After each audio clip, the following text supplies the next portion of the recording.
que isto provoca, o que nós vemos na pessoa de Jesus, provoca uma indignação e reprovação da parte de Deus, amados. Jesus. Quantos creem que Jesus era homem, mas era Deus? Amém. Aleluia. Glórias a Deus.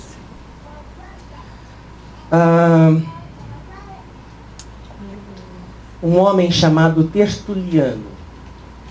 Tertuliano foi um dos pais da igreja. Quem foram os pais da igreja? Os pais da igreja foram aqueles que nos primeiros séculos da era cristã defenderam, fizeram apologia à fé cristã. Tinha Jesus, anuncia o evangelho da salvação. De Jesus vêm os discípulos. Só que os discípulos, os apóstolos de Jesus morrem. Pedro morreu, João morreu, Tiago morreu, Paulo morreu. E a igreja continuou. Homens que defenderam a fé. Um deles é Tertuliano. Vendo uma matéria deste homem, existem algumas coisas escritas ainda desde aquela época desses homens. Eu vi uma frase que me chamou a atenção. Em latim é credo quia absurdum. Isso marcou meu coração. Credo quia absurdum. Claro que eu não entendi nada, não sei latim. E vi a tradução na frente. Quando eu vi aquela tradução, eu disse, isto é crer. Aleluia. Sabe o que significa? Creio, porque é absurdo. Aleluia. Creio, porque é absurdo. Nós vamos falar um pouquinho mais disso daqui a pouco. Dentro das causas da incredulidade, além de colocar em dúvida a integridade do poder de Deus, de provocar indignação e reprovação da parte de Deus, Jesus diz, como você diz isso se podes? Em terceiro lugar, nós limitamos, confinamos e reduzimos a onisciência de Deus. Jesus diz, tudo é possível ao que crer. Aleluia. Amados, às vezes nós corremos um certo risco de entrar num determinismo. Quando Jesus diz que tudo é possível ao que crer, Jesus estava dizendo, eu creio, por isso eu posso. Aleluia. Aleluia. Jesus sabia quem era o seu Pai. Jesus sabia do poder de Deus. E Ele disse, eu creio, por isso eu digo para você que posso. Aleluia. Tudo é possível ao que crer. Aleluia. Porém, isto não significa que o nosso crer possa superiorizar a soberania e a vontade de Deus. É, Senhor. Nós não podemos ir além da soberania de Deus. Verdade. Porque a vontade dele é suprema. A vontade dele é a primeira. Aleluia. É a vontade dele que acontece Senhor. todas as coisas. Aleluia. Porém, irmãos, a palavra de Deus diz que muitas coisas não acontecem por falta de crermos.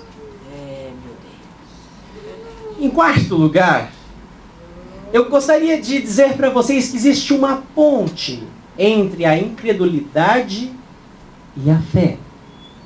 A gente falou das 3 classes de incrédulos. A gente falou da síndrome do si. A gente falou de algumas causas da incredulidade. Agora nós vamos dizer de uma ponte entre a incredulidade e a fé em 2 pequenos pontos. Nós precisamos fazer como aquele homem, tomar uma posição diante de Jesus. Sim, meu Deus. Um posicionamento tendo como exemplo Jesus Cristo. Como então nós conseguimos partir para uma atitude de fé? Se não nós nos posicionarmos e aquele homem deu uma resposta ao ensino de Jesus, Senhor, no versículo de número 24, imediatamente o pai do menino exclamou, creio. Eu sei que o Senhor é Deus mesmo.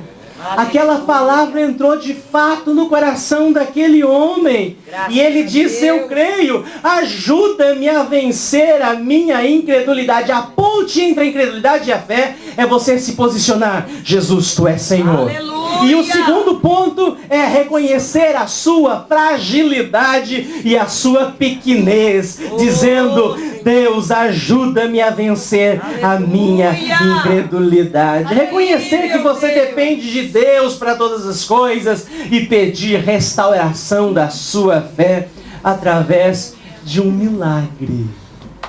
Aleluia. Aleluia. Oh, aleluia. Essa é a parte boa.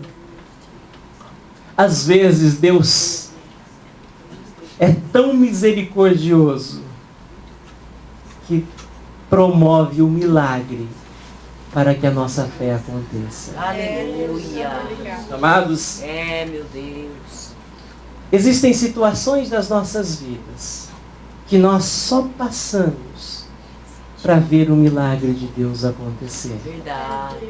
Existem situações que Deus permite para vermos e experimentarmos o poder da glória de Deus. Aleluia. Sim, Senhor. E por último, eu quero dizer sobre o valor dos milagres. Nesse texto, ele é um texto riquíssimo. Um texto que mostra para a gente a relação do homem e de Jesus. E como que o milagre pode acontecer. Eu tenho aqui em minhas mãos uma definição de milagre. O dicionário diz que é um fato que se atribui a uma causa sobrenatural. O dicionário também diz que é, teologicamente falando, algo de difícil e insólito, que ultrapassa o poder da natureza e a previsão dos espectadores. É uma coisa admirável, é uma coisa grande. É uma intervenção sobrenatural. É um efeito cuja causa escapa à razão humana. O dicionário diz isso. Isso é milagre. Para que existem os milagres? Para fortalecer a nossa fé Glória a e Deus. para aprovar a revelação de Deus. Aleluia. Sim, Senhor. Meu Deus. Amados, há uns tempos, anos atrás, aconteceu um milagre nos Estados Unidos. Uma senhora levou o seu filho numa grande cruzada que aconteceu lá no estado do Alabama. O seu filho nasceu com 26 enfermidades. Nasceu com 26 enfermidades. Algumas delas nasceu cego. A sua língua era fora da boca, pregada no seu queixo. Nunca tinha ficado dentro da boca. Os seus 2 braços eram ligados um no outro e agarrados no corpo. As 2 pernas eram paralíticas e deformadas. Ele nasceu sem pés. Os seus joelhos tocavam os seus cotovelos e ele vivia numa posição fetal. Ele nasceu sem órgãos genitais. Os seus pulmões eram defeituosos. Os seus rins defeituosos. O seu coração defeituoso. E outros problemas que somavam 26 enfermidades. Ele tinha 4 anos de idade. Aquela irmã, na última noite desta cruzada, num total de 7 dias, restou-lhe $20 no bolso. 5 era para gasolina e $15 era para o médico na segunda-feira. Na última noite, o preletor subiu na plataforma